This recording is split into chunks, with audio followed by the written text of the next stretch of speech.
Good afternoon again from Yammy BTV. Thank you for pulling my coat, you lot, with the noise in the background.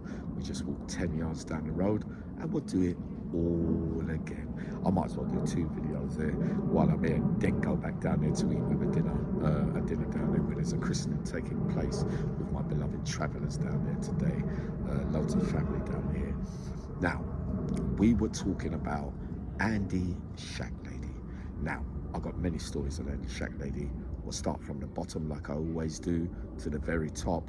This one is in the Cates. During this time, this particular jail was more favouring or more ruled by Manchester and Liverpool at that time. And to me, it seemed like everybody was getting on, if you get what I mean. There were some major heads there at that time, right? I was in the cell on the ones there.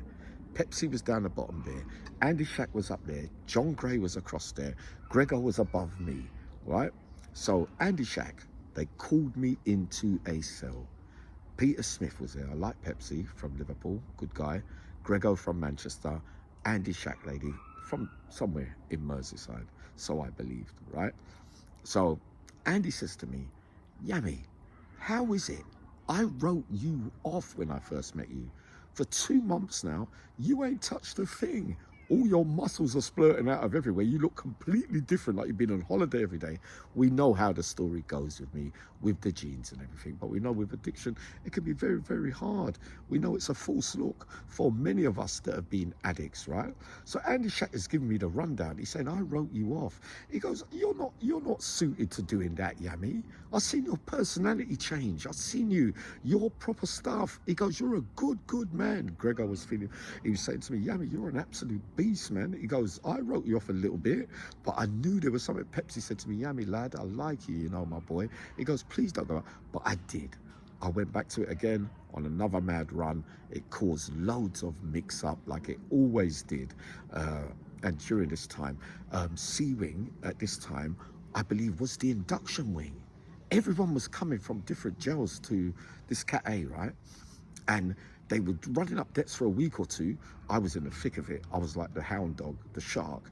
Anyone new turning up, I was running straight to them, saying, do you need anything? What do you want? I'll get it for you. Blah, blah, blah, blah, blah, middling myself up in a whole heap of madness, right? But they were legging it down the block on Rule 43 and disappearing. But Uncle Yammy was staying to the bitter end. That's how it was. I had 2 swords. That's the way it was, I'm afraid.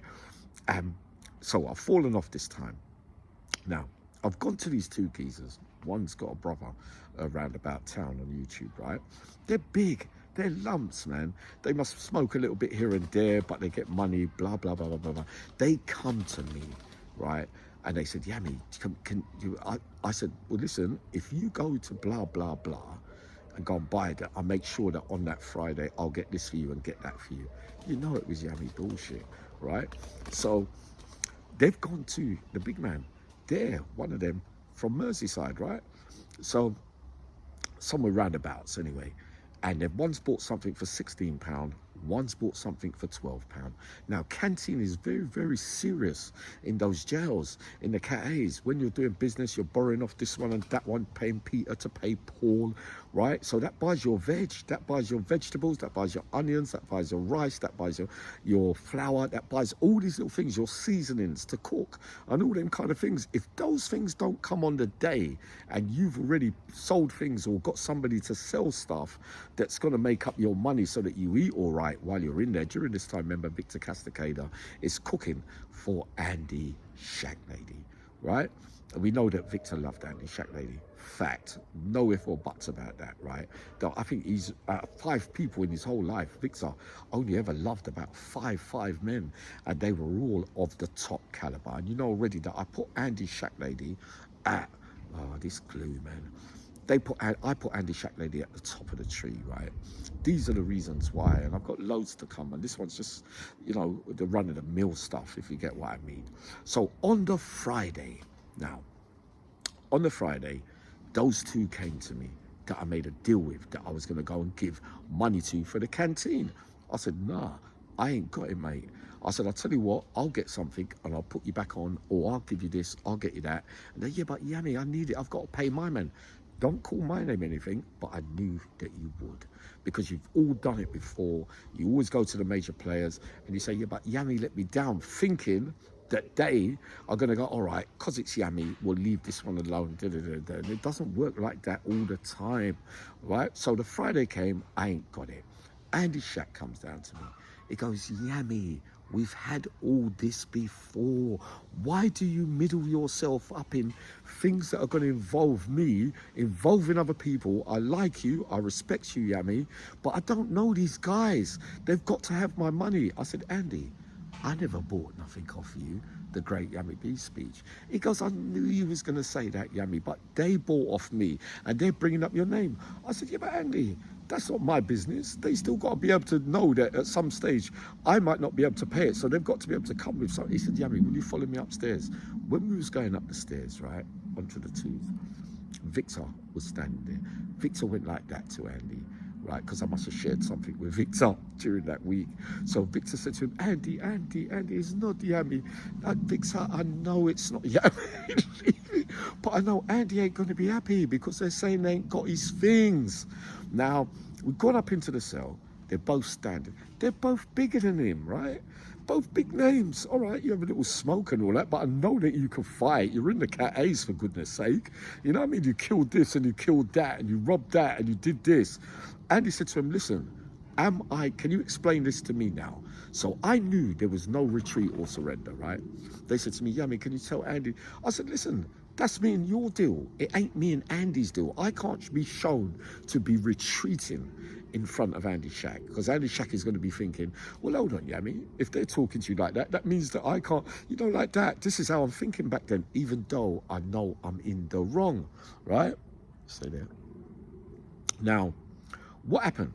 So they're both speeching. Andy, we was relying on Yammy to get the things, right? I'm saying you can't rely on me. All right, I'll get you back the thing. Yammy, that wasn't the deal. All right, it wasn't the deal. What you both saying?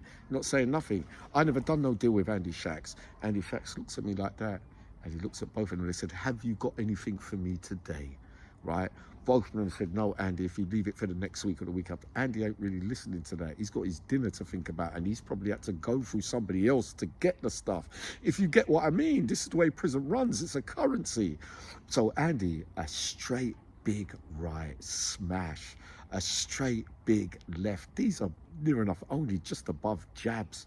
Both of you are on the bed screaming like babies. It was really embarrassing. Not taking nothing away. We know, faced with Andy, but I'll tell you one thing, I will have a go to the bitter end, if you get what I mean, win, lose or draw.